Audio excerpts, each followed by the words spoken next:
आणि आता एक महत्त्वाची बातमी। शिवसेना पक्ष आणि चिन्हाबाबत सुप्रीम कोर्टामध्ये वकील कपिल सिब्बल यांच्याकडून जोरदार युक्तिवाद करण्यात आला। विधिमंडळ पक्ष फुटला म्हणजे पक्ष फुटला असं नाही, निवडणूक आयोगाच्या कार्यक्षेत्रात नसतानाही चिन्ह दिलं गेलं असा युक्तिवाद ठाकरे सेनेचे वकील कपिल सिब्बल यांनी कोर्टात मांडला। तर आपल्याला अपात्रतेबाबत निर्णय घ्यायचा आहे, आम्ही निर्णय देऊ, तो भविष्यासाठी लागू होईल अशी टिप्पणी कोर्टाने केली आहे। या प्रकरणी आता पुढील आठवड्यामध्ये सुनावणी होणार आहे।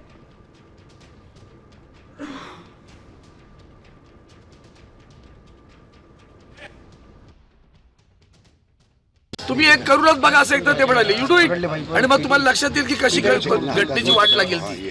घटना मानतच नाही मी मला जे येईल ते निर्णय देईन अशा पद्धतीचं इलेक्शन कमिशनचं वागणं होतं आणि ते पूर्णपणे घटनाबाह्य होतं असं त्यांनी आज या ठिकाणी स्पष्टपणे सांगितलंय। आणि अतिशय त्रुटी जेवढ्या दाखवल्यात ना की भन्नाट आहेत की मला वाटत नाही यापेक्षा वेगळा तर त्यांच्या पर्व्ह्यूमध्ये पण नव्हतं। अशा अनेक गोष्टी की जे त्यांच्या कक्षेत नाहीत त्या इलेक्शन कमिशनने केल्या आणि ते आज कपिल सिब्बल यांनी उघडकीस आणल्या आणि ते त्यांच्यासमोर मांडले।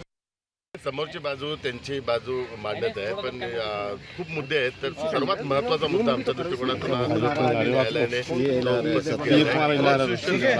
जे सूचनेची घटना आहे, कॉन्स्टिट्यूशन तुम्ही फॉलो करताय पण त्या डेमोक्रेसी जी फॉलो केली पाहिजे ती डेमोक्रेसी तुम्ही फॉलो केली गेली नाहीये, हे हा महत्त्वाचा मुद्दा आहे आणि ह्या मुद्द्यावर सगळा संपूर्ण या केसचा संपूर्ण निकाल अवलंबून आहे। दरम्यान आजच्या सुनावणीमध्ये काय झालेलं आहे पाहूयात। 26 जुलै 2022 ला बैठक पार पडली होती। या बैठकीमध्ये अध्यक्षपद स्वतः एकनाथ शिंदेंनी भूषवलं होतं। शिंदे सेनेने 2018च्या पक्षघटनेमध्ये बदल केले आणि मूळ पक्षघटना अस्तित्वात नाही असा तर्क मांडला।